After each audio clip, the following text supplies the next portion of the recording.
Hello everyone. Hello. Human beings, being a social animal, follow a very subtle dominance hierarchy, and it's purely biological in nature. Some people say that dominance hierarchy is in existence for 3 billion years. So it's older than the trees.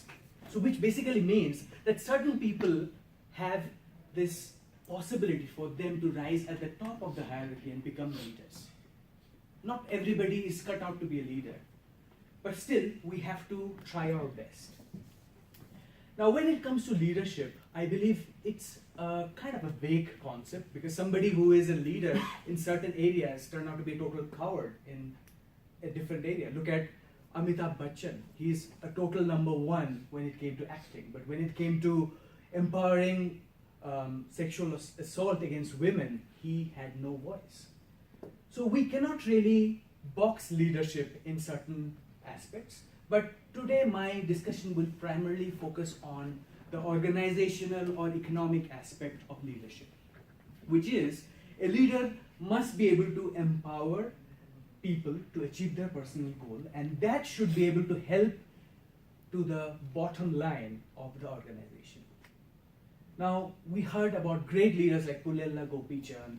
I personally like Elon Musk or Malala, and all these people, even though they have not reached or led an entire state, millions and millions of people follow them and follow their path. I personally love Swami Vivekananda and Abdul Kalam as well. So let me ask you this question. How many of you, please raise your hand, think that leadership is a skill which anybody can be a leader? Okay, almost everybody. Now let me ask you a follow-up question. Give me one word answer. What do you think is the most essential skill a leader must have? Anybody? Empathy. Empathy. Humble. Vision. Humble. Listening skills. Very good. Yeah. Taking a team together. Vision. Vision. Risk taker. Huh? Risk taker. Risk taker. Thank you so much. I really appreciate that. So let me just try to summarize what I feel is the most essential qualities of a leader. And I believe the primary skill a leader must possess is vision. So without the vision, leader would be like a hamster in a static wheel. Even though it makes a lot of movements, but the static wheel never moves anywhere. I really loved the story of 3 bricklayers. How many of you know the story? Okay, you know the story. But still, every word is worth repeating. So a very old, sagacious kind of a man, little quirky in his humor, was traveling through a village. And as he was passing through a village, he saw entire village people were hustling, bustling, and doing a lot of work. As he was passing by a construction site, he saw 3 people, at least they're laying bricks. So he decided to ask them a very simple question: what are you doing? To that, the first bricklayer said, I'm just laying bricks, can't you see? Just leave me alone. The second person said, well, I'm just putting together a wall, man. And the third person said, with pride and enthusiasm in his voice, that I'm building a house of God which will last for 1,000 years. That's a tremendous amount of vision. And when we have that amount of clarity of a vision, our short-term pains becomes easier, and we continue to remain more motivated to achieve and remain focused as well.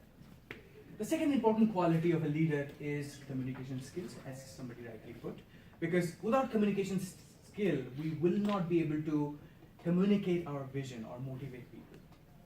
Another aspect of leadership is a leader should be able to have open-mindedness and understanding of the entire spectrum, that what exactly is going on. And last but not the least, and I personally believe it's the most important skill of a leader, is high degree of integrity. They say that conscientiousness is a good predictor of success. So without high degree of integrity, there is no trust. And without trust, there are no followers. We don't really have to look far. Look at our politicians, right? They act like a bunch of charlatans, and they show up every 5 years just to get the vote and then disappear again. So we cannot be trusting them as a leader, but there is a special term. They are called politicians and not leaders. Now when I gone through this personal assessment on pathways about leadership, I was amazed to see quite a lot of interesting qualities I had. Still don't believe it, but I believe it listed out that the predominant styles and qualities which we all possess. The primary leadership quality which I have is I'm a democratic leader. And importantly, another two levels is I have affiliative and coaching style of leadership. Now, a democratic leader is somebody who always asks for opinions for everybody and still makes his own decision at the end. Democratic leader is a good skill to have when you are leading a team of experts. However, there are flaws in democratic leadership. If there are dearth of skill in a team, democracy doesn't really work, right? The second aspect of leadership skill which I have is affiliative leadership. Now, affiliative leadership, what he or she does, is affiliative leadership builds this personal bonding. It inspires and builds that emotional connect. And then it inspires to achieve the goal. Affiliative leadership and visionary leadership goes pretty much hand in hand. And these are the leaders who build great products, fantastic companies, fantastic relationships. Now again, affiliative leadership has its flaws, because if affiliative leader is unable to state clearly what is the feedback for the team, the critical evaluation, if he's unable to deliver, then affiliative leadership doesn't really work. Now the coaching style of leadership, again, it's quite self-evident. It's based on the skill. But why am I telling you about three different distinctive leadership styles? Because as I said earlier, leadership is a gray area. It's not a cookie cutter formula. So when a style particularly works for a certain people, it may not work for others. So then we need to mold ourselves and apply a different skill set which will be helpful for other people. Now I believe that when hiring for a leader, many of the companies and the HR function has a long way to go, because the entire process is extremely biased and flawed. And if somebody who is tall, who is well-groomed, and who possesses reasonable amount of English skills and who can show certain amount of assertiveness, chances are high that they will be hired for the leadership role. But the research shows that 65% of the leader either contribute zero or nothing to the organization. So that means if you are hiring somebody based on their outward attributes, not only you are creating a formation of a company which can crumble, but the people who are reporting to that leader, maybe their future is doomed as well. So as the HR, I will allow them to grapple with how they can improve and make this entire process bias-free and discrimination-free. But thankfully, we have something which is exceptional, which is Toastmasters. And today we see that we take up new roles, and as we take up the role, we try to get better. We give our best. We discipline ourselves to deliver it properly. We show certain level of integrity. Look at Indu taking up the role for the first time. Thank you for your leadership.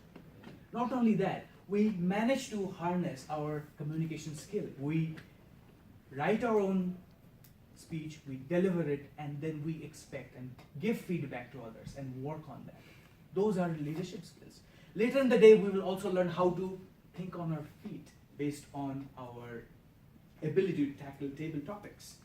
We'll also learn how to listen better, because listening is an important skill. And guess what? We'll also get a chocolate for that.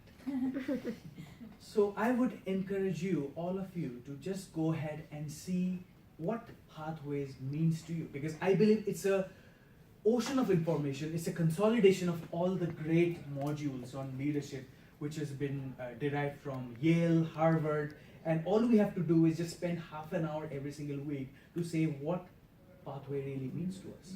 Is it really asking a lot? Are we really reaching for the stars here? I guess not. So I believe let's invest at least half an hour every week in our career and in our leadership capabilities. Thank you. And bye-bye.